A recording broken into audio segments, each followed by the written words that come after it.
Cannabis Common Sense, the show that tells the truth about marijuana and the politics behind its prohibition.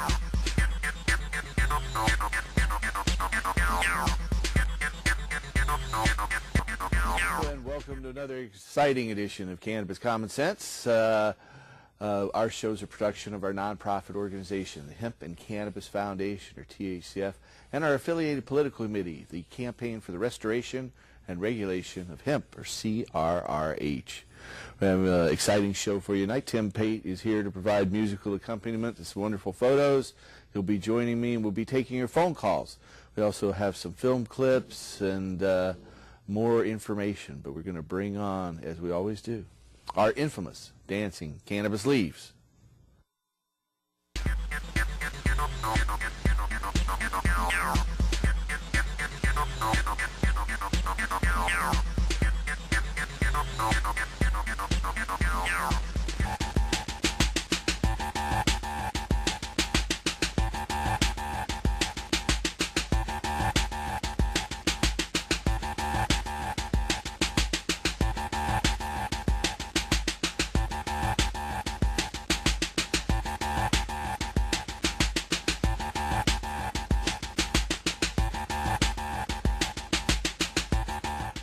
All right, so how are you doing tonight, Tim? Paul, I am just doing well. How are you? Very well, very well. I know you've traveled you've been traveling a lot lately. I've been traveling too much, but, you know, it's for the cause, so what can I say? It's true, it is. Yeah, I was up to Seattle Hemp Fest, the core staff meeting this last Tuesday night. You must be gearing up for the big event. What is it, 2 weeks out? 2 weeks out. 2 weeks out. So, right. Yeah, we're getting ready for it, definitely. And we are ready for it. We've got a couple of things to show everybody tonight, too, after some, little Sounds talk good. and some music and everything else. Okay. All right. Well, let's play a little music then.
All right, thank you, Tim.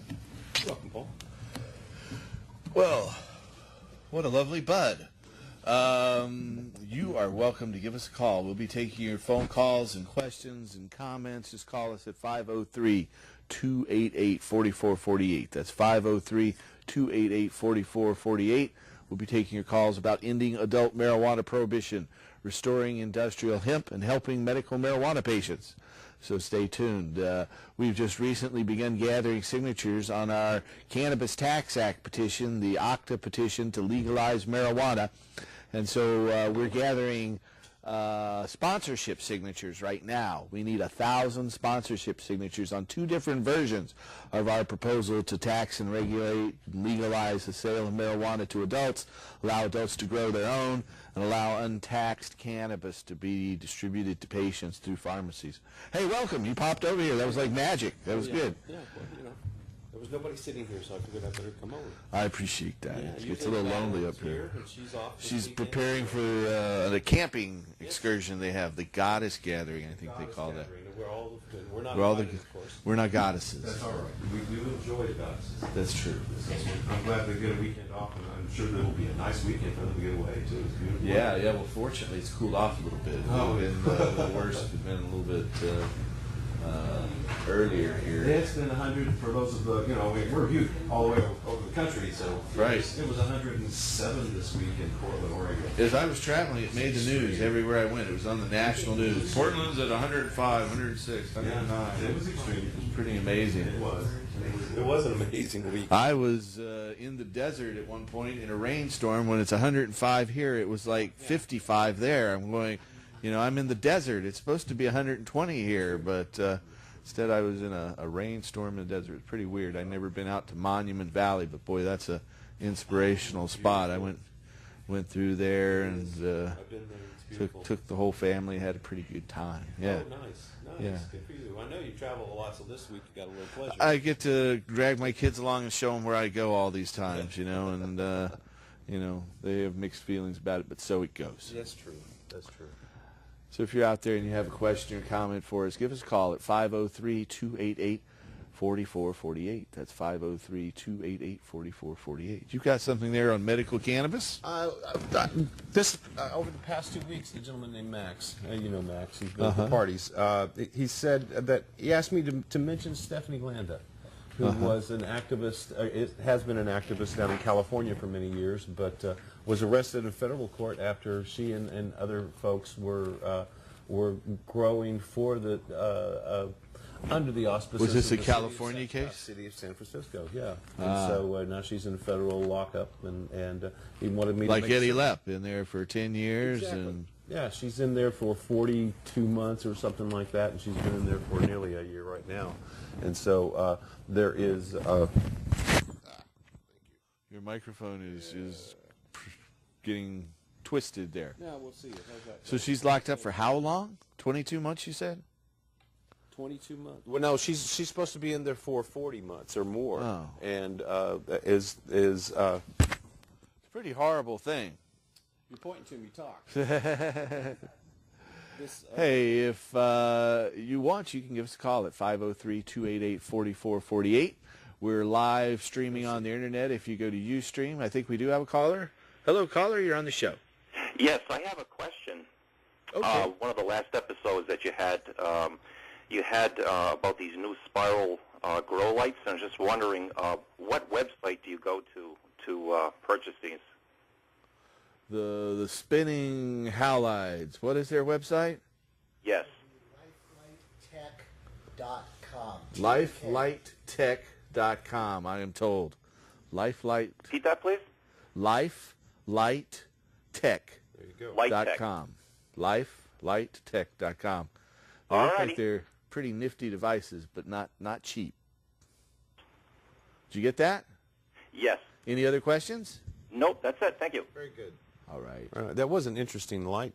It was, and it works real well. I was really interested in the fact that it emits a lot less toxic chemicals than others, and I really wasn't aware of the exposure to mercury and other things involved with sodium bulbs. That was the first time I'd been understood that was going on at all, too. So, yeah, and so obviously mercury has a lot of harmful effects on health and the other heavy metals involved in those.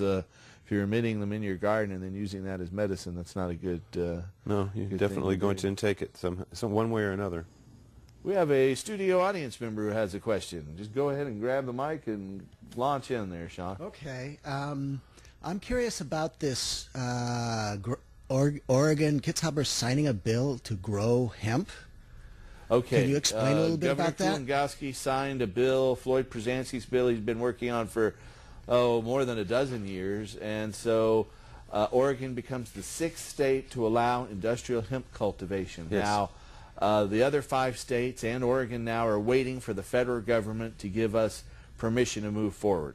And there are a couple of bills out there sponsored by Representative Ron Paul, a Republican from Houston, Texas, and Barney Frank from Boston, Massachusetts, a Democrat, that would allow hemp cultivation. But until the federal government changes its regulations regarding industrial hemp, these state bills can't go forward.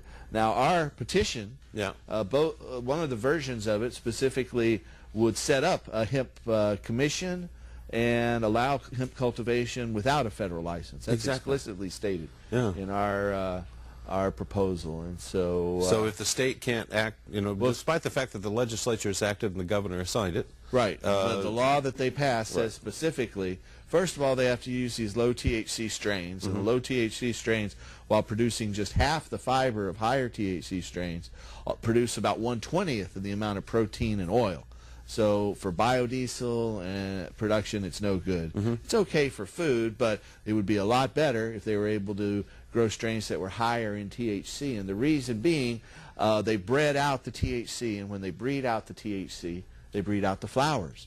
And when you breed out the flowers, you breed out the seeds, and that seeds are what contains the oil and the protein. That's right. And so, according to this study from Notre Dame, an acre of feral hemp here in the United States can produce over 8,000 pounds of seeds, which makes about 300 pounds of oil and 6,000 pounds of protein. And a whole bunch of happy canaries. Yeah, and well, it's good for people too. I really like it. It tastes like I do too. A cross between walnuts and cashews. It does. It's really You're right. Quite flavorful. It is. So our proposal, the OCTA petition, would allow industrial hemp cultivation without a federal license. Now, that was the one I signed last week, wasn't it? Yeah, now those are sponsorship petitions right now. We need 1,000 signatures on these two different versions.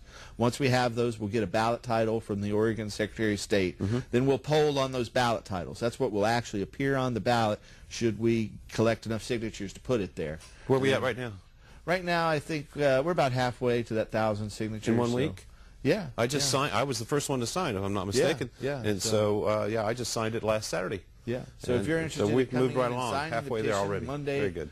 through Saturday, you can come down to our office at 105 Southeast 18th Avenue. That's 105 Southeast 18th Avenue. We have a studio audience member who has a question. We do have a live studio audience, Yes, so we if you're do. out there and you want to come down and partake in our production, you're welcome. Every Friday night, we're live at 8 p.m.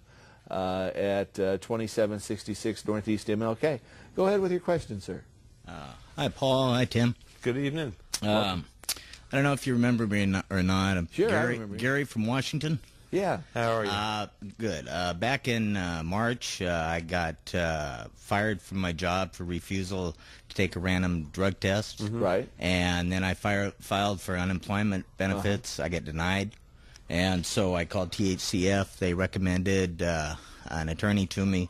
I've recently got a decree in the mail where I did win my unemployment benefits. The unemployment benefits? And- Well, thank goodness for that. Right And on. I'd like to read this paragraph to you, if I may. Sure, Absolutely. Go right ahead. It says, this is from the judge, and it says, claimant's testimony is convincing and is exonerating.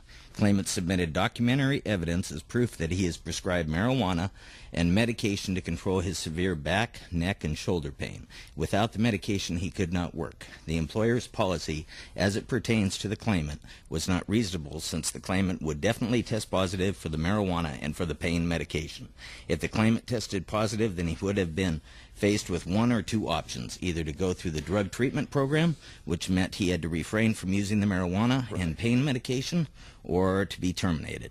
Since claimant could not survive and work without the pain medication and the medical marijuana, the claimant concluded that signing the paperwork was an exercise in futility, since the new policy, as it applied to him, was unreasonable considering his medication, his pain, and also that the marijuana and pain medication did not interfere with his performance. His refusal to sign the paperwork was justified and does not constitute misconduct, considering the peculiar facts of this case as recounted by the claimant. Right on. All right, That's congratulations, Gary.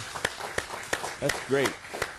I'm proud to see you stood up for your rights and the rights of Absolutely. other medical marijuana users as well. That's a great move forward. Well, and I'd like to say thank you to the THCF Clinic and to Peter Fells, who was my attorney.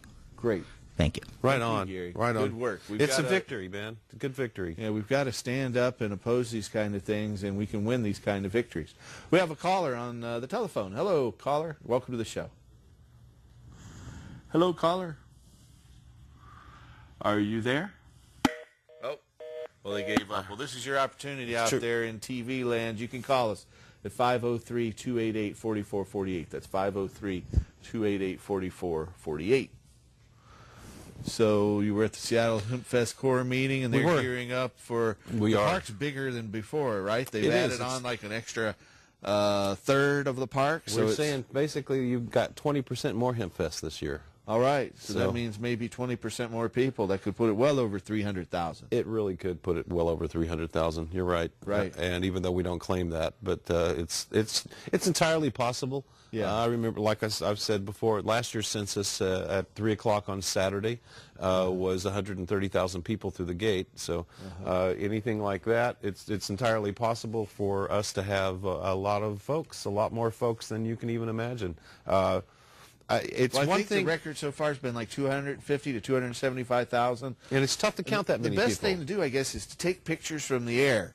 It's true. We have those. There's so many in this square inch and so many in that square inch. Last year we got pictures from the air at 420 and on the whole area. So we actually have pictures of that, and that allows us to find out where the crowds are, where they aren't at that time, and maybe adjust some of the infrastructure there, to put some of the booths in a better position or whatever, So yeah, we've studied that.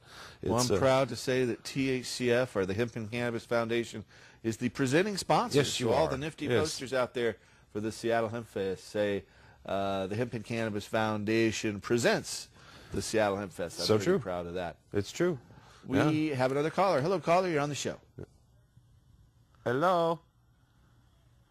Hello, caller. Hello, hello. They're not here. That's the way it goes sometimes. We lost them again. Yep. It's okay.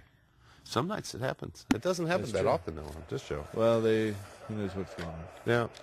Yeah, actually, for those of you who don't know, Seattle Hemp Fest is August the 15th and the 16th. And we have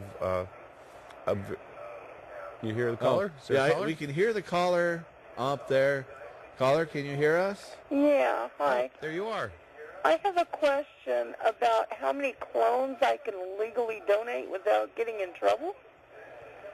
Well, that's a good question. You're not supposed to have more than 24 plants at one time. So as long as you don't have more than that, then you can't get in any trouble. Okay. Unless, of course, you have more than one person that you're growing for at your residence. True. So if you're growing for 3 other people, you can have more clones than that. You can have more plants than that, obviously. You have to figure out how many you have at various stages of growth. But under Oregon's law, and I take it you're calling from Oregon, under Oregon's law, you're allowed to have a total of 24 plants. Out of those 24 plants, 6 of them have no restrictions on their size or flowering, and 18 of them have to be less than 1 foot tall and less than 1 foot wide. So as long as you're under 24 plants per patient, then you can't get in any trouble if you have an Oregon permit for each patient. Okay, well, I'll be donating a bunch here within the next couple weeks. Good. Great. Good. Well, thank you. I know the folks that you're talking about donating to the Oregon Normal twice a month cardholder meeting, I take it. Right. Yeah, and that's a great opportunity for patients to get their gardens going. THC clinic. Great. Well, thank you. All right. For every one you make, you'll help a patient get their garden going.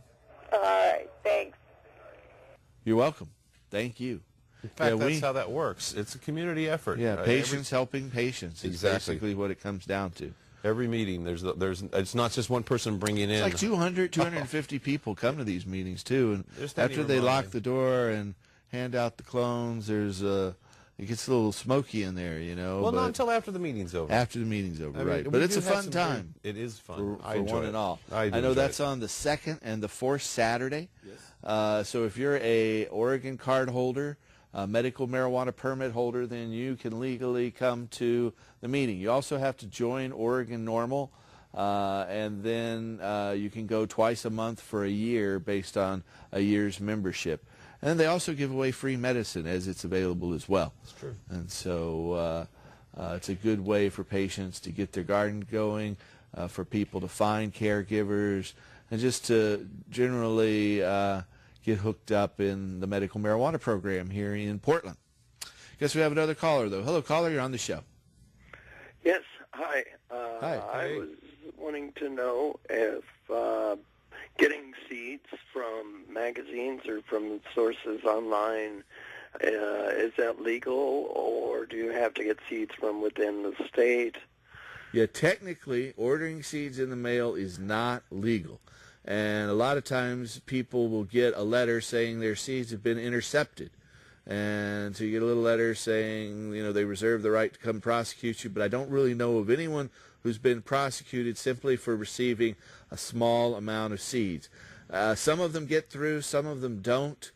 It's best to work in your local community to find other patients who can help each other. At our THCF medical clinics, we have an online forum where patients help each other that's password protected.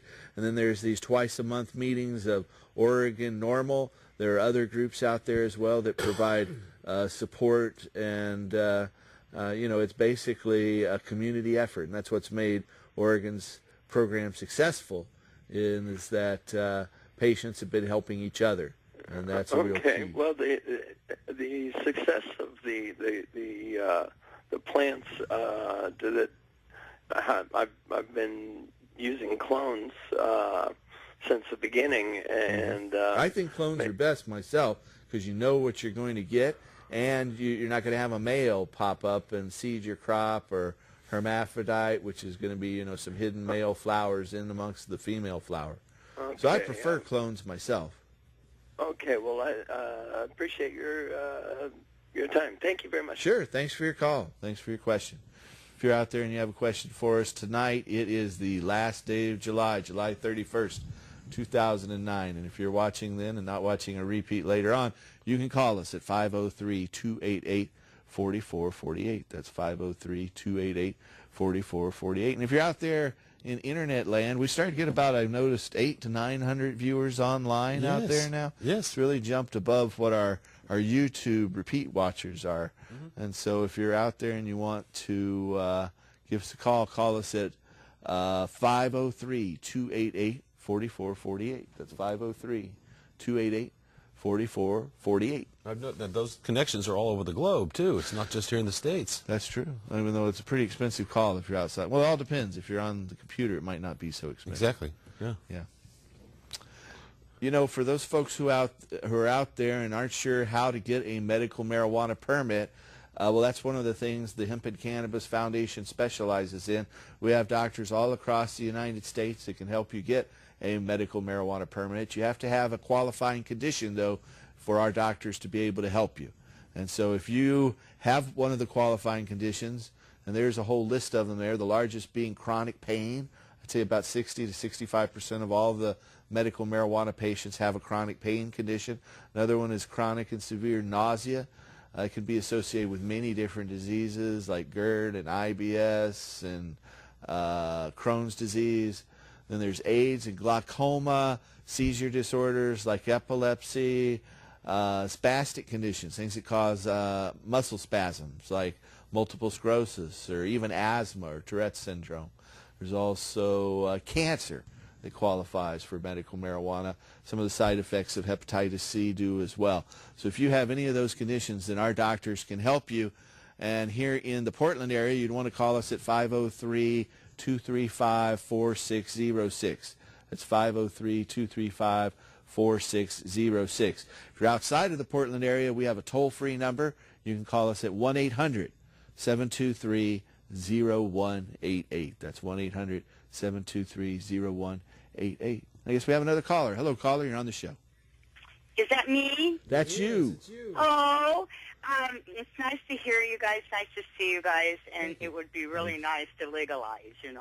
That's what we're working for. People talk about our advocate. clinics. We're working actually to change our clinics and not have them be just exclusively medical marijuana clinics, and to legalize it so anybody can grow their own without a permit. And that's the way it should be. I'm Native American, and I discovered it, so they took it away, and I'm going to get it back. So I feel like this. I'm Kaiser, and I've talked to my doctor many of times, and it just seems like that CEO, right. It costs money just to get in, costs money to see him, and costs money just to refill, and it doesn't make sense because, to me, one side can do it, and the other side can't, because the law is the law. Right. Me, the law Well, you know, means nobody Kaiser's can head do it. office has So- directed their doctors here in Oregon and in Colorado that they can write medical marijuana recommendations. So, but some doctors choose individually not to do it. I've heard of other patients whose initial doctors wouldn't at Kaiser. They've demanded to see another doctor who would do it. And so that's one of the things. Kaiser actually did the largest epidemiological study of cannabis users with 70,000 participants in that study, a huge study.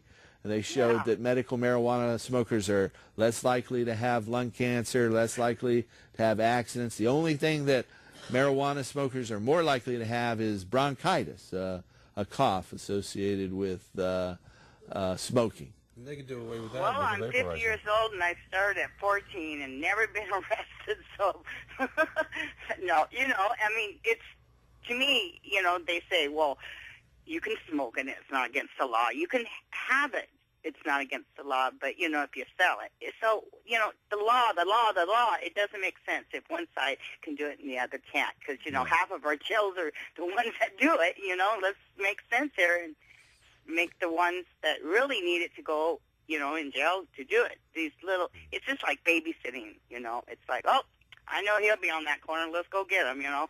Right. But, so you have a doctor?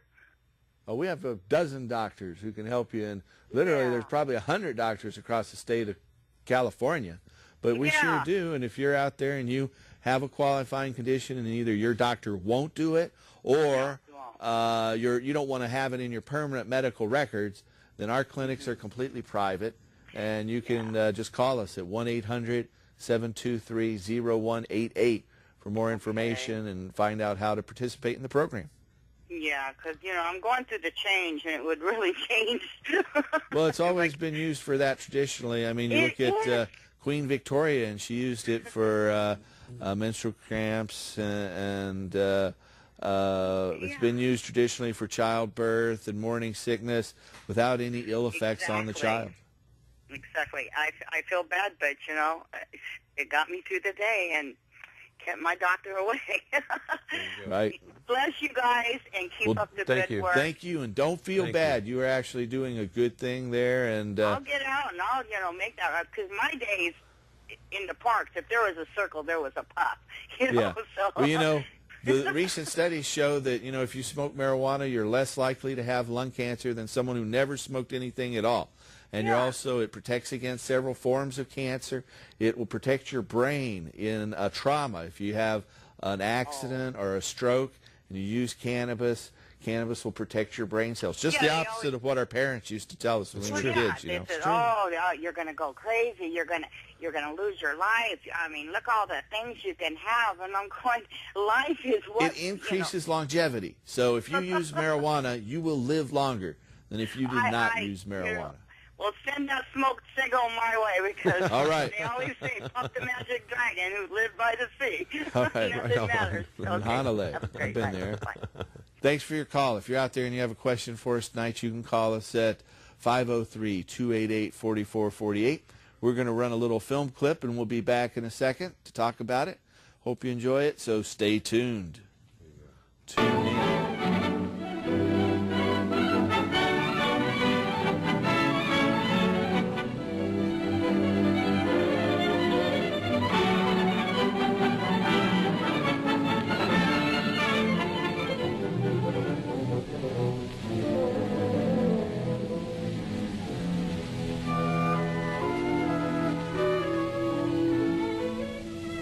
Long ago, when these ancient Grecian temples were new, hemp was already old in the service of mankind. For thousands of years even then, this plant had been grown for cordage and coarse cloth in China and elsewhere in the East. For centuries prior to about 1850, all the ships that sailed the western seas were rigged with hempen rope and sails. For the sailor, no less than the hangman, hemp was indispensable.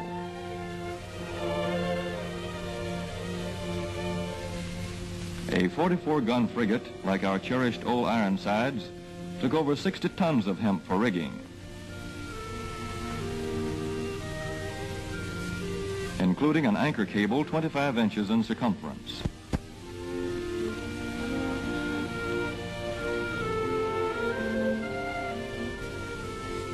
The Conestoga wagons and prairie schooners of pioneer days were covered with hempen canvas.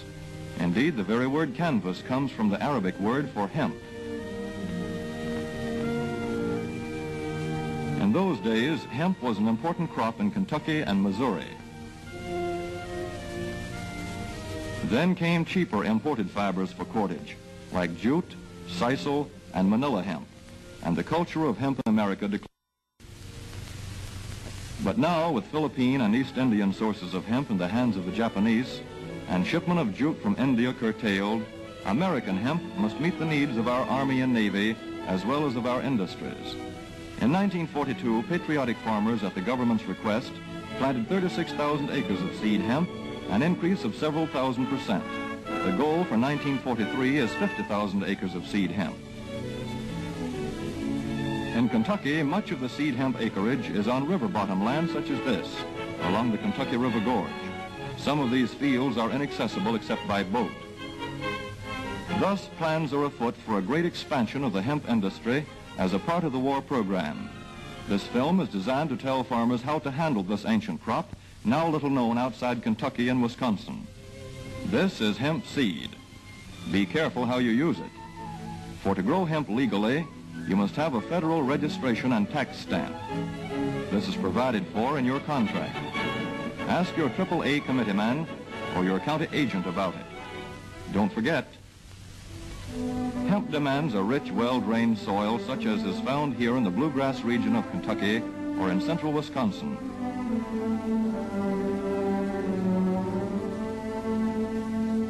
It must be loose and rich in organic matter.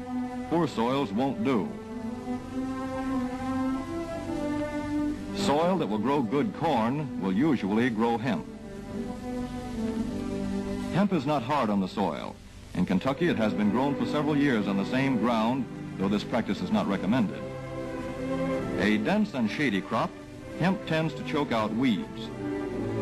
Here's a Canada thistle that couldn't stand the competition. Dead as a dodo. Thus, hemp leaves the ground in good condition for the following crop. For fiber, hemp should be sown 5 pecks to the acre. With drill, the closer the rows, the better. These rows are spaced about 4 inches. This hemp has been broadcast. Either way, it should be sown thick enough to grow a slender stalk.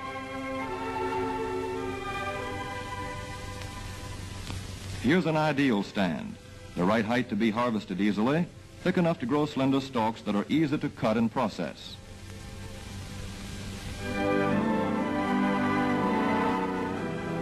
Stalks like these here on the left, they yield the most fiber and the best. Those on the right are too coarse and woody.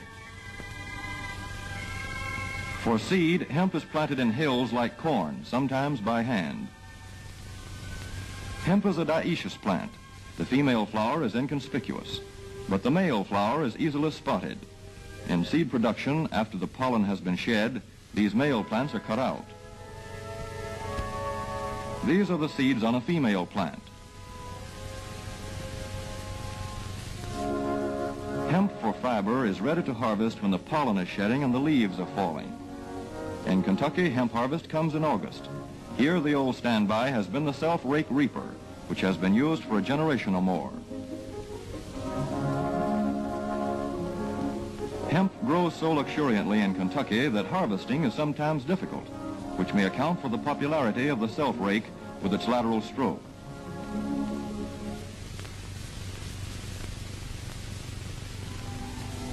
A modified rice binder has been used to some extent. This machine works well in average hemp.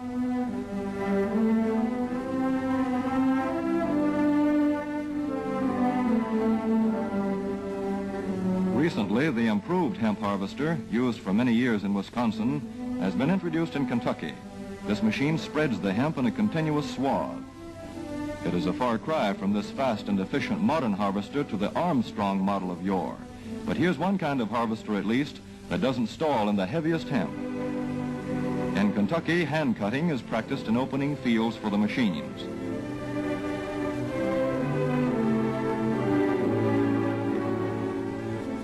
In Kentucky, hemp is shucked as soon as safe after cutting, to be spread out for retting later in the fall.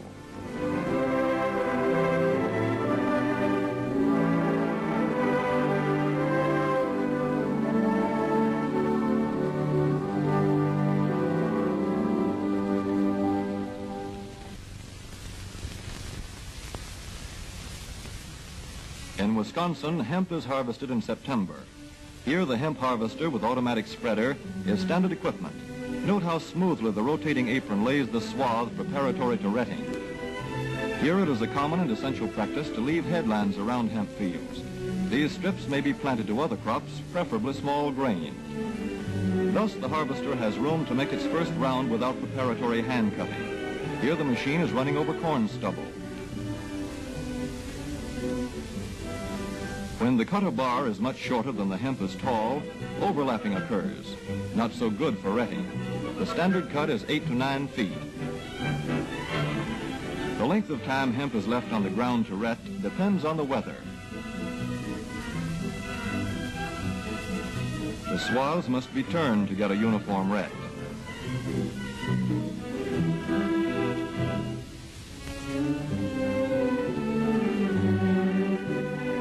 When the woody core breaks away readily, like this, the hemp is about ready to take up and bind into bundles.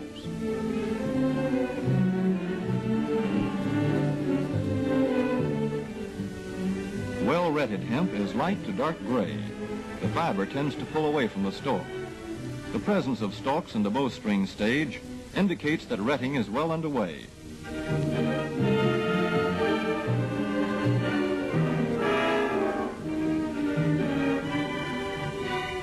When hemp is short or tangled, or when the ground is too wet for machines, it is bound by hand. A wooden buck is used. Twine will do for tying, but the hemp itself makes a good band.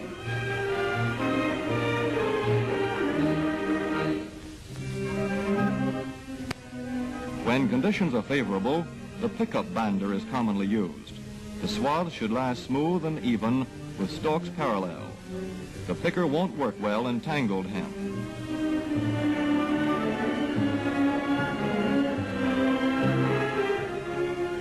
After binding, hemp is shocked as soon as Hey, possible this is to a great stop headshot. Welcome back. That was the 1943 film from the United States Department of Agriculture, Hemp for Victory. And hemp had been criminalized or prohibited in 1937, and with the onset of World War II, foreign fibers weren't available, so they had to cultivate hemp again. In fact, hemp cannabis remains a wartime crop that the government's ready to start producing if needed in a war. So that's what was going on there. I remember once when I was lived in Nebraska back in the early 80s. This is about 81, 82, right in there, right? And I'm out bow hunting in this field way out in the middle of nowhere in the middle of Nebraska, and I just step into the Some middle wildwood weed out there, huh? of Nebraska no high. It was very high. Yeah, right. It was very tall, but there was, nothing to it. Right. Yeah, that thick. I mean, fields of it, not just, a little patch. It was, Right. it was It thick. grows and it was everywhere wild. out there. It was totally wild. We have another caller. Hello, caller. You are on our show. Welcome. Hi. Hi. I'm on a diversion program out of Multnomah County, and I've been on it almost 3 years now out of a year program, and the last year and a half they haven't let me go because they've been saying that my THC level is too high when I have a card, and there is no written down therapeutic range anywhere. Well, what they test What can I do isn't about a that? therapeutic range. You'll never get a therapeutic range with a urinalysis test. Urinalysis testing solely tests for metabolites of cannabis. Metabolites are inactive, so they're measuring something that has nothing to do with your therapeutic dose. The only way that a therapeutic amount could be determined is by testing your blood right now. That's the only test. And then, cannabis dissipates out of the blood within 1 to 4 hours after its use. And so then it's metabolized. And once it's metabolized, that's what they're detecting in those urine tests. What urine tests... I'm in a standstill right now. They won't let me out the program because, I'm running 5 and 6 and 700 when they want it down around 300, and Well, I'll it's tell you impossible what. to keep it that way. I've got an advanced case. I would be happy to talk to these bozos. I don't know if that'll do any good, but I'm happy to try to educate them about the ridiculousness of their test. What they're testing, what they're measuring actually, is how recently you used cannabis, not how much you had. They'll never get a therapeutic dose. And if they claim, oh, a 300 level nanograms therapeutic, but 700 means you're way too high, that is complete baloney. You know, any other expletive you might want to throw in there might be appropriate. But I know. It depends on how bad my back happens to hurt that evening. Exactly. What they're testing is actually how frequently you used it. If you use marijuana, you know, a few hours before the test, you might get it up as high as 1,200. If you used it the night before and you used it every night, it might be about 700. If you wait 2 or 3 days between using it and you're a daily user, it might get down to 300 or so. But what they're testing, I'm a daily user for my back. Yeah, what they're and you need quite a bit of it for that. What they're testing, though, has nothing to do with a therapeutic dosage. You know, I'd be real happy to talk to them and try to educate them. If you want to drop us a letter or something, or give us information on how to contact them. But okay, I surely will. Okay, great. Great, because I'm through the place on 18th Street, and if I have a hard time getting a hold of you, I'll ask them. All right, sounds good. Great, thank you very much. Thank you. You can just call our office at 503-235-4606 and just say that you need some expert testimony or given to your diversion supervisors, and we'll be happy to try to educate them about what they think they're talking about. That'd be an interesting conversation to listen in on. I've been on a few of those, you know, and they think, well, what's the therapeutic level with the piss test? You're never going to get a therapeutic level because they're not testing therapeutic cannabis. They're testing the metabolites, and really the urine test is testing how recently you used marijuana. You know, for somebody like me who uses it just about every day, me too. 60 days out, I'll still have a little bit in there. Of course. But, you know, everybody has some because our bodies produce natural THC. They named it anandamide, and anandamide is identical to tetrahydrocannabinol, or THC, so everybody has a natural range of 10 to 25 nanograms in their urine tests. And so once it gets up above about 35 or so, then that might indicate that you've used cannabis. Some places have a 25 nanogram cutoff, some people say 50 nanograms, but everybody, even if they've never used marijuana, are going to have some nanograms for metabolized THC, because endogenous, your natural body's THC, anandamide that your nervous system produces, will put it in there. Interesting. We have another caller. Hello, caller. You're on the show. Hi, Paul. Tim. Hello. Welcome. Yeah, a friend of mine is getting ready to go into college, and he's got grants for it, and he's concerned about his use of marijuana. And he has brittle bone disease, and he's in a wheelchair. Does that make him eligible in Oregon for an card? Yes. Yeah, I take it that the bone disease is a painful condition. Oh, my God. Yes. And so that definitely qualifies for a medical marijuana permit. So we'd be happy to help him if his own doctor won't do it. And another thing is, if you want us to try to educate their doctor, we can help in that as well. But you want to know whether he's going to lose his grants, his Pell grants or whatever, because he's a medical marijuana user. Months, but there was a lady on there that I believe she was pregnant, and she had some condition where she had a card and was having problems with her doctor as far as showing positive for marijuana. What is the typical thing? Do they usually... Well, if you're a student in college, they are not going to drug test you. People who go to college are not subjected to drug tests randomly. There's some public schools and high schools that do test their athletes, and people participating in extracurricular activities at high schools, but in college there are no drug tests. And I would say, there's a possibility that he could lose some of his federal money if he sells marijuana. If he sells marijuana and is busted for that. Yeah. And so, But there's no problem with going to college and using marijuana, whether it's medicinal or social recreational. My understanding was that because we went to pre-college classes that taught us on how you fill out all the applications. Right. And they were saying in them that if you have the grant and you get busted for just simple possession, a lot of these grants are federal, and they will pull your grants. Well, that's not true. In Oregon, if you're busted for simple possession, that's an infraction. It's like a traffic ticket. Okay, and so you don't have to report that as a felony arrest. It's only if you have a drug felony conviction. And in most states, simple possession of small amounts of marijuana is not a felony. Here in Oregon, it's an infraction, just like going 5 or 10 miles over the speed limit or running a stop sign or something. But in particular for your friend, if he's that sick, he needs that medicine. Yeah. And your college is not going to have a problem with that. You'll find that, by and large, people in colleges, I know this is going to surprise you, are a little bit smarter than the average run-of-the-mill folks out there. And so, those are the people who listen to science. And as long as we look at the science revolving around marijuana, we all know that marijuana is a lot safer than alcohol and tobacco, and it's going to be a healthier alternative to use, whether for social, recreational use, or definitely as a medicinal supplement. So if your friend needs help, then I would recommend anyone who has any of those conditions listed there on the screen. We have doctors all across. I sent him an email a while back with your address and several, some more information on, what he would be able to, where he could get lights to grow and other things. I think he got a little confused halfway through us talking. That was a separate issue that I was talking about with a lady that's pregnant and going to the doctor, and if she shows up positive, are they going to turn her into DHS or whoever would, the people that would possibly try to take your kid away?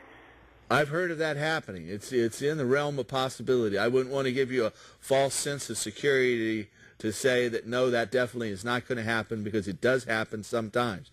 However, some doctors are more compassionate, and there are other alternatives out there. So I would say just be very, very careful in dealing with that if you're talking about childbirth and using medicinal cannabis. Yeah, it was, I don't know how many months ago, Paul, but there was a lady on there, and she had previously been a nurse. She had tried so many different things, and the only thing that worked for her was medical cannabis. She said, I've seen over the years so many people hooked on opiates because their pain was so bad, and this was her condition, and she basically was stuck with that's the only thing that she could use being pregnant. Exactly. Well, thank you for your information. It treats a lot of the conditions around childbirth and morning sickness and all of those different issues, the cramps. And so traditionally cannabis had been used for childbirth, but currently our government has been spouting this misinformation that some of them have come to believe themselves. And so given time, hopefully we'll change that. But you just have to be really careful. I know that I have 3 children. They were all born at home. And I think, by and large, if they allowed studies of medical marijuana or marijuana use in general, there were studies done in Jamaica by a nurse, Melanie Dreyer, who's the head of nursing at the University of Iowa. And her studies back in the 70s showed that marijuana smokers had higher birth weights than people who never smoked anything at all in terms of their children, and much higher rates than people who used tobacco or alcohol. Yeah, that's understandable. It is. Oh, yeah, absolutely. All of our babies were born in the 9-pound range, so cannabis didn't have any harmful effect there, I can tell you. Again, thank you for your information. Have a good night, gentlemen. Thank you. You're welcome. Thanks for your It question. also deals very well with the grumpy husband syndrome. Yeah, and grumpy anybody. I know, exactly. That's the thing. Now, I often tell people, too, use a vaporizer. Because that's a better way to use cannabis. I prefer a vaporizer. I smoked for about 30 years and had a bad cough, and after using a vaporizer for a few weeks, that cough went away, It's and gone. now it tastes better, it smells better, and it works better. And Right so it's much more efficient, and your marijuana will go 2 to 5 times farther if you use a vaporizer compared Not to smoking. a bad statistic to remember. That is. So people talk about the expense of a vaporizer. Well, the expense is going to counteract because you'll be using less cannabis and able to, after you vaporize your cannabis, you can still take it orally. And one of the things we try to teach all of our patients is that for pain, spasms, seizures, neurodegenerative diseases, and gastrointestinal ailments, it works better to take cannabis orally in a pill, a capsule, a tincture, a brownie, or as I often tell people, a blueberry muffin. I like it in the blueberry muffins myself. Anyway. You know, before we take the next call, if you don't mind, I'd like to show this guitar. Yeah, show this. This is going to be given away on the main stage at the Seattle Hemp Fest. Yes, it is. That's a fancy little... It's a fancy. Yeah, it is kind of fancy, actually. It's a 12-string guitar. It's an Ovation. A Yamaha. It was donated through National Normal to the Seattle Hemp Fest, and the donation came from a local company here in town, Trade Up Music. All right. And so I'd love to thank Thanks, Trade Up Trade Up Music for Music. that. Absolutely. And so not only the grand prize, but the presenting sponsor of the Seattle Hemp Fest is coming from Portland this year. Hey, that's great. I think that is a good thing. I'll play this in a little bit and let you all hear what it sounds like. But brand new guitar. At the end of the show, this will definitely be... have signatures covering it completely. You know, everybody who speaks on stage and all the performers will be up there and they'll be signing it. And this year we're going through National Normal, who is a nonprofit, and the reason we're doing that is so that we may have a raffle. And so this year, if you're coming to the Seattle Hemp Fest, you'll get an opportunity to come in the raffle. The tickets, All right. tickets so the are only Seattle $1. Hemp Fest is coming up. It's the 15th and the 16th Yes. of August, 2 weeks from now, as we're taping our show here. So you want to stay tuned for that. Yes. Then we have our own Portland Hempstock Festival. Coming soon. It's going to be September 12th and 13th at Portland's Kelly Point Park, right where the Willamette River flows into the Columbia River. It's a very scenic spot. So we're hoping you all come out on September 12th and 13th to the Hempstock Festival here in Portland, too. That's going to be a great... I really like where you've moved Hempstock this year. Yeah, I do too. It's going to have a great Beautiful. opportunity to grow, just like Seattle Hemp Fest has. Right. And That park is huge out there. Park is huge out there, and we've It's got beaches, been it's got restricted. forest trails, and it's got a big open meadow right in the middle of about 120 acres. So and there that's won't where- be any freeway over us this year, No. making all that 8.5 decibel noise. Yeah. We won't have to overcome from the stage. I'm glad of that. I really am. We have another caller. Hello, caller. You're on the show. Hey, thank you for taking my call. Well, thanks for calling. I would like to get my card updated. I already had it about 2 years ago, and most family doctors won't sign off on the card, will they? I mean, I'm a little afraid to ask him. Well, that's the thing. If you don't mind having it in your medical record, then you should ask your own doctor. I agree. If you don't want that to be in your medical record for whoever might see it in the future, then you want to go to a cannabis specialist that'll keep it completely private. So right now, here in Oregon, there are about 8,000 doctors, both MDs, medical doctors, and DO, doctor of osteopath.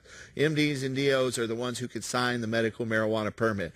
And so out of those 8,000, about 3,500 of them have recommended medical marijuana. And so you'll find a lot of them will sign. Now, out of those 3,500, the vast majority of them have only signed for 1 or 2 patients.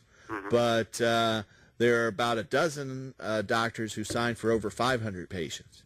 And so those are the Worst case scenario, specialists. he might just tell me no, he won't. He doesn't approve of it, and or something like that. But yeah, I would like to get that done. Plus, I'm on the OHP and also receiving benefits for food at this time. And I know that they have a special for people like us. Yeah, and, if you're on the OHP, the state fee's only $20, where if you're not on the OHP or a couple of other programs, then it's $100 a year. And then at our clinics, we have a sliding scale that knocks 40% off the top of the fee, and so it makes it economically possible, I think, for a lot of people who wouldn't be able to otherwise.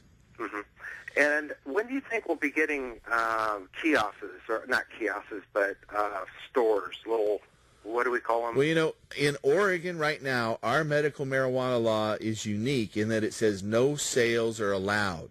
Mm-hmm. And so we're not going to really see those in Oregon. But just this past session, just 2 months ago, the Oregon legislature rescheduled marijuana from Schedule 1 to Schedule 2.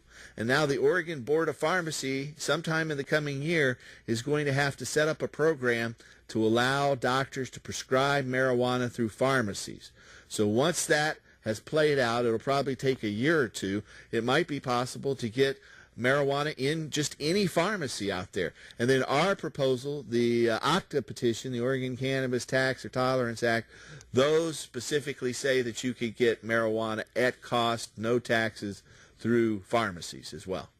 Well, that'd be a good way to go, because I feel that they've only cured half the problem. And I'm really happy that they do have we have the permission to use it municipally. The real problem, it's difficult with access out there, especially if you don't know where to go. That's where we have an online forum for our patients, where patients help each other, and these twice-a-month meetings that Oregon Normal puts on, and there's other groups. But listen, we're down to just under a minute and a half, so I got to cut you off. But thanks for your call, and good luck in resolving some of those issues. Great. Keep up with the good show. Thanks.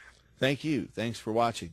You know, we're down to just about a minute to go. We're going to go out on the tunes of Mr. Tim Pate. I want to thank you for watching. Tune in next week and help us restore hemp. Right on. Good night.